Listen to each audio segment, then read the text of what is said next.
Hola chicos, bienvenidos al curso de Física 120. En este podcast hablaremos sobre circuitos conformados por inductancias, condensadores y resistencias. Antes de comenzar la clase, recordemos los siguientes conceptos. Inductores en circuitos.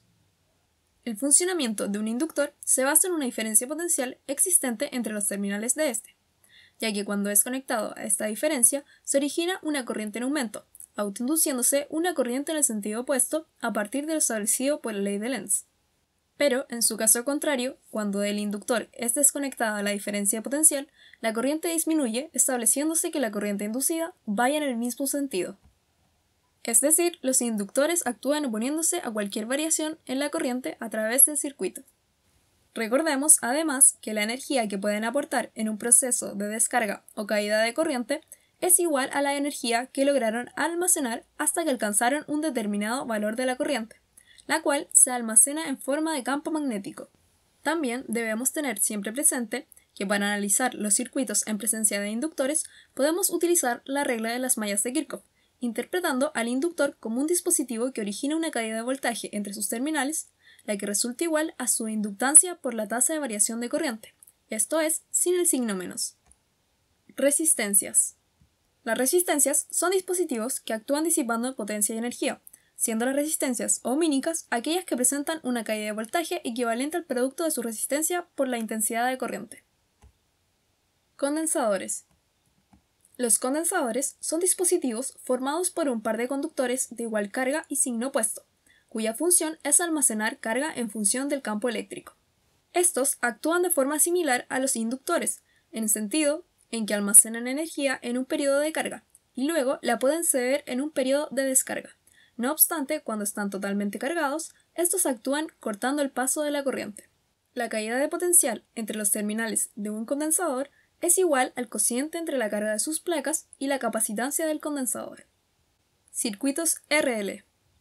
Un circuito que incluye un inductor y una resistencia, y tal vez una FEM constante, se denomina circuito RL.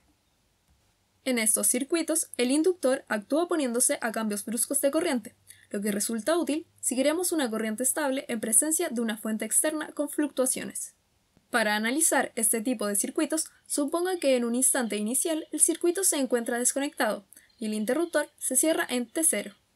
En este caso, si aplicamos la regla de las mallas de Kirchhoff, avanzando en sentido antihorario en el circuito, encontraremos que el voltaje de la FEM tiene el mismo sentido que el recorrido de la corriente, en tanto que la resistencia y el inductor tienen el sentido opuesto, por lo que ofrecerán una caída de voltaje entre sus terminales. Esto se debe a que la resistencia actúa disipando la energía por efecto Joule, en tanto que el inductor la almacena en forma de campo magnético en su interior. Luego, con un poco de álgebra, podemos encontrar una ecuación diferencial de primer orden cuya integración nos proporciona la expresión de corriente en función del tiempo, indicándonos que la corriente, la que es en un principio nula, aumenta exponencial y asintóticamente hasta alcanzar el valor teórico propuesto por la ley de Ohm, valor correspondiente a la FEM sobre la resistencia. Dicho aumento se caracteriza por presentar un tiempo igual al cociente entre la inductancia y la resistencia. Así, a modo de ejemplo, si el tiempo transcurrido desde que se conecta al interruptor es igual a una vez el tiempo característico, la corriente habrá alcanzado un 63% de su valor máximo. Respecto a la potencia transmitida al circuito, encontraremos que una parte es disipada en la resistencia y otra es almacenada en el inductor en forma de campo magnético. Luego, cuando quitamos la FEM, obtenemos, a partir de la regla de las mallas de Kirchhoff, la misma expresión que al comienzo, salvo por la desaparición del voltaje asociado a la FEM. Si invertimos uno de los términos, encontraremos que la tasa de variación de la corriente es proporcional a menos su valor, por lo que la solución es una exponencial decreciente en el tiempo, donde esta disminución amortiguada de la corriente se debe a que el inductor se opone a la disminución de la corriente, aumentando así su intensidad en la misma dirección en que se encuentra circulando esta.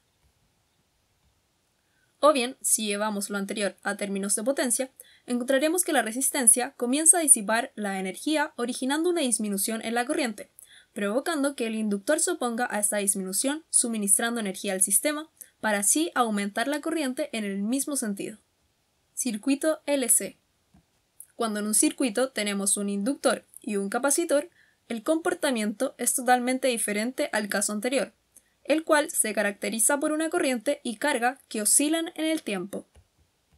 Para comprender qué ocurre en estos circuitos, supongamos que se cuenta con un condensador con carga inicial Q0 conectado a un inductor. Ya que los extremos opuestos del condensador se encuentran conectados, la atracción eléctrica entre las cargas de las placas origina una corriente en aumento, en tanto que el inductor actúa originando una FEM en el sentido opuesto.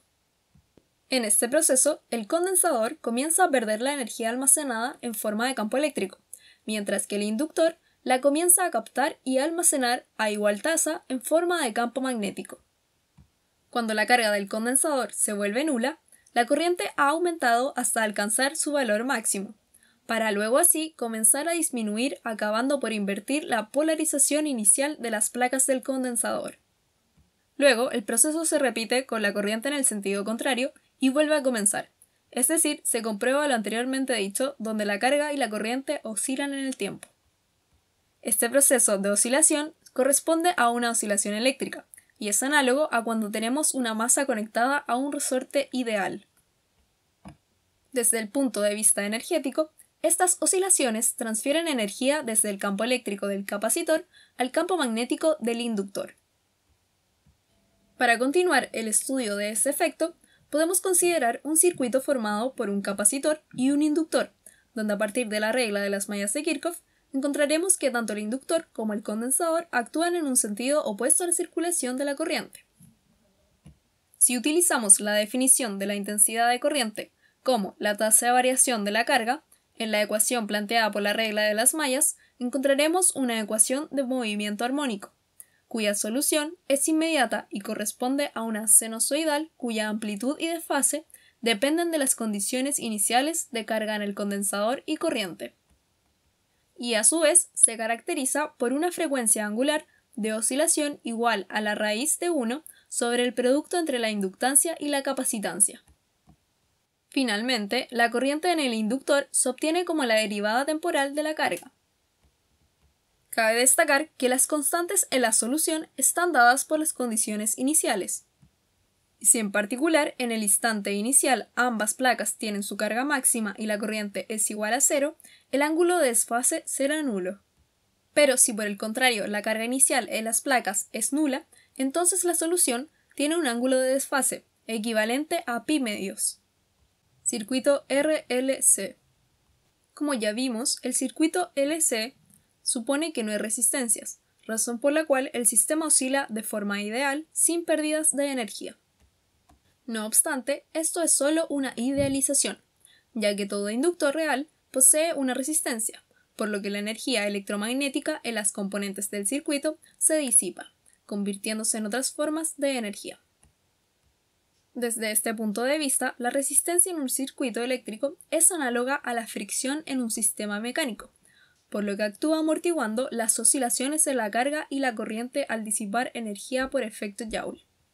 Para comenzar el estudio de los circuitos RLC, suponemos entonces que poseemos una resistencia, un inductor y un capacitor conectados en serie, donde, de acuerdo a la regla de las mallas de Kirchhoff, tenemos tres tipos de comportamientos acordes a la magnitud de la resistencia. No obstante, la ecuación del circuito es solo una, y nos indica que los tres dispositivos actúan en sentido contrario al de la corriente. Si invertimos el signo global y al igual que los circuitos LC escribimos la intensidad de corriente como la tasa de variación de la carga eléctrica, encontraremos una ecuación correspondiente a un movimiento armónico amortiguado. Para resolver esta ecuación definiremos dos cantidades, siendo la primera correspondiente al coeficiente de amortiguación igual a la resistencia sobre 2 veces la inductancia, mientras que la segunda equivale a la frecuencia angular natural del sistema, que es igual a la frecuencia del circuito LC en ausencia de la resistencia. Así, recordando un poco de ecuaciones diferenciales a coeficientes constantes, tendremos tres posibles soluciones en función del discriminante definido por la diferencia de los cuadrados entre la amortiguación y la frecuencia natural, donde, en un primer caso, si el discriminante es positivo, las soluciones a la ecuación diferencial serán exponenciales decrecientes reales, entregando una solución sobreamortiguada, en la que el sistema no alcanza a tener una oscilación, debido a la pronta disipación de su energía. Pero si el discriminante es nulo, la solución se dice que es amortiguada crítica y se caracteriza por una disipación de la energía aún más rápida que la solución anterior, la cual depende únicamente del coeficiente de amortiguamiento. En tanto, si el discriminante es negativo, las soluciones serán de tipo exponenciales imaginarias, que mediante el teorema de Euler obtendremos soluciones ondulatorias consistentes en senos y cosenos, acompañadas de exponenciales decrecientes, debido a la lenta disipación de la energía. En esta situación, el sistema sí alcanza a oscilar y disminuye exponencialmente su amplitud. Se puede observar que en cualquiera de los casos las soluciones decaen rápidamente. Es más, de haber considerado una FEM constante en serie a los demás elementos del circuito, todas las soluciones tendrían un término adicional constante, por lo que la carga tendería exponencialmente a dicho valor.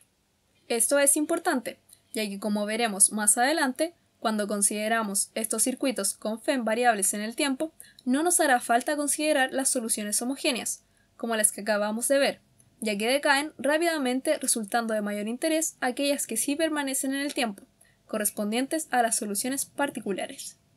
Ya con los conceptos vistos, damos por finalizada la clase de hoy. Les dejamos un resumen y unos consejos de gran utilidad. Nos encontramos en el próximo podcast.